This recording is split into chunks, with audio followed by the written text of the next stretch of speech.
Have you ever wondered where courage truly comes from? Maybe you faced someone who tried to intimidate you and wished you had the strength to stand your ground. Today, I want to share the incredible story of a woman who faced down giants. Her name was Margaret Occhiena, and she was Saint John Bosco's mother. The Miracles and Prophecies of Saint John Bosco, a project of America Needs Fatima. I'm your host, Adrian Fonseca. Subscribe for new episodes every Monday, Wednesday, and Friday. Welcome to the Miracles and Prophecies of Saint John Bosco. I'm Adrian Fonseca. These videos exist to share timeless wisdom from Saint John Bosco that can transform your spiritual life and inspire you to grow closer to Christ and Our Lady. Today's story is about discovering a source of courage that you can tap into right now. As we dive into her story, ask yourself this question. When life tries to intimidate you, where do you find the strength to stand firm? By the end of this video, hopefully you'll have an answer to that you can apply to your own giants. And before we begin, I want to take a moment to thank some incredible people who have recently become monthly promoters of Don Bosco. Jason V, Renee L, and Amelia C. Thank you for supporting our mission to spread Don Bosco's legacy. If you'd like to join them and become a monthly promoter yourself, just click the link in the description box down below. Now, let me take you back to that small Italian village where a little girl was learning a lesson in courage. This future mother of a saint was born and baptized on April 1st, 1788, to two hardworking peasants, Melchior Occhiena and Domenica Busone. Little Margaret grew up in Capriglio, a small village of about 400 inhabitants in the Diocese of Asti, which is situated about 16 miles from Turin. This picturesque Italian village was nestled in a richly wooded area, surrounded by hills. For 9 peaceful years, little Margaret grew up like any other village child. Picture this. You're 9 years old, playing in your village, when suddenly, church bells start tolling from the nearby city. You don't recognize these bells. They weren't the normal ones that were signaling for the Angelus. Plus, it was the wrong time of day. The adults all stopped their work. Their faces grew grave. War has arrived, and your childhood innocence is about to be tested by fire. Shortly after that, an even greater trial pierced the hearts of Catholics. On the night of April 24th to 25th, Pope Pius VI traveled through many small villages, accompanied by a commissioner of the Republic. The Holy Father was a prisoner, with his final destination being the citadel of Turin, a military fortress. Our dear Pope was elderly, already 82. He was weak and frail. Catholics all over the world feared for his life.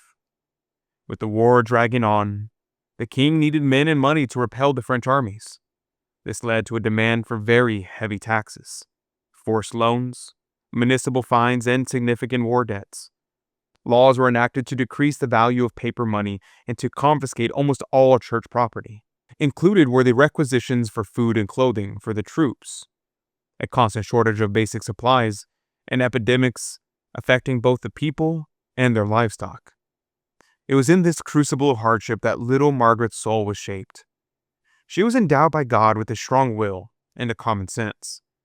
Together with divine grace, these qualities helped her to overcome all the spiritual and material obstacles that she would face throughout her life. The villagers noticed something special about this girl. She was serious beyond her years, spoke with honesty that could cut through pretense, and possessed an inner strength that seemed unshakable. And then came the day she met her first giant. In a nearby town lived a man of extraordinary size, a true giant who towered over everyone. Whenever he walked through the streets, people came out to stare at him. Even the children trailed behind him as he moved. As you can imagine, the giant grew irritated by their curiosity. One day, our little Margaret stood transfixed, studying this giant as if trying to solve a puzzle. He noticed her staring and stomped over, his shadow engulfing her small frame. By golly, am I no longer the master of myself? Can I no longer go where I please without being stared at? I will not leave you alone till you tell me why you study me so thoroughly from head to foot. Now, picture yourself at 9 years old, facing down someone who could crush you with one hand. What would you do? Run? Apologize? Cower? Not Margaret. Without flinching, without stepping back, she looked up at this mountain of a man and said, for the same reason that a dog stares at a bishop. And if a dog can gaze at you, how much more reason do I have to look at you, since at the end of the day, I am something more than a dog? She basically said, I'm looking because you're unusual, and I have every right to look. The giant was speechless. This tiny girl had just put him in his place with nothing but fearless honesty. But Margaret's encounters with giants weren't finished yet. Years later, at 17, she would meet a very different kind of giant, Pope Pius VII. On April 24th, 1805, the new pope arrived in Turin. The Occhiena family made the journey to see him. For 3 days, he blessed the faithful from the royal palace veranda. Margaret was captivated, but this time by something far greater than physical size. This encounter with Pope Pius VII planted a deep love for the papacy in Margaret's heart, a love that she would later pass on to her son, John Bosco. Through her, Don Bosco learned to revere the church and remain loyal to Rome. But Margaret's courage wasn't just for facing down bullies or meeting popes. It showed up in everyday moments too. For example, one summer evening, some village girls came calling. They were dressed in their finest clothing, giggling and excited. Come, Margareta, come with us. Margaret examined them from head to toe, and with a slightly sardonic smile asked, And where do you wish to take me? To the village dance, of course. There will be a lot of people. Beautiful music will fill the air. We will all have a good time. Margaret's expression grew serious. She stared them right in the face and said, Whoever wants to play with the devil cannot enjoy being with Jesus Christ. Having ended all further discussion on the matter, she withdrew into her house. The maidens were so stunned that some, instead of attending the festival, turned on their heels and returned to their homes. You see, Margaret understood that every choice we make is either drawing us closer to God or pulling us away from Him. There's no neutral ground. And if Margaret's story inspired you today, I have a special request. Please share this video with someone who needs to hear about her incredible example of courage. Whether it's a mother you know, a friend who's facing intimidation, or someone who could use some inspiration from this fearless woman of faith.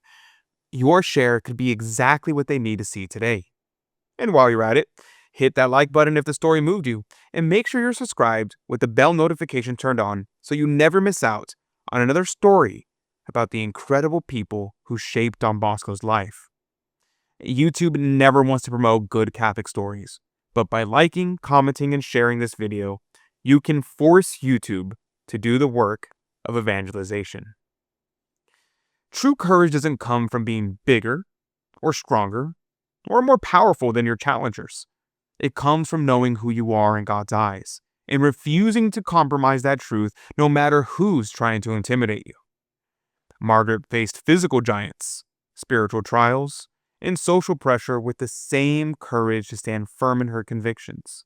When the literal giant tried to shame her for looking, she reminded him that she had every right to be curious. When presented with the majesty of the papacy, she let it fill her heart and soul. And when her friends tried to lure her into compromise, she chose Christ over popularity. Most importantly, she passed this courage on to her son, who would need every ounce of it to serve the abandoned youth of Turin. Through Margaret's influence, Don Bosco learned to stand up to giants, whether they're government officials threatening to shut down his schools or wealthy benefactors trying to control his mission. Here's my question for you. What giant is standing in front of you right now? Maybe it's fear of what others will think. Maybe it's a person trying to intimidate you into compromising your values. Maybe it's a situation that just seems too big for you to handle. Let me know in the comment section down below. Margaret's incredible courage is just one facet of this remarkable woman who literally helped build the foundation of Don Bosco's ministry. We've actually created an entire playlist dedicated to Mamma Margaret that's growing with more and more videos all about her extraordinary life. It's on your screen right now, so go take a look. Saint John Bosco, pray for us. Mamma Margaret, pray for us. May God bless you, and Mary Immaculate keep you under her mantle. God love you.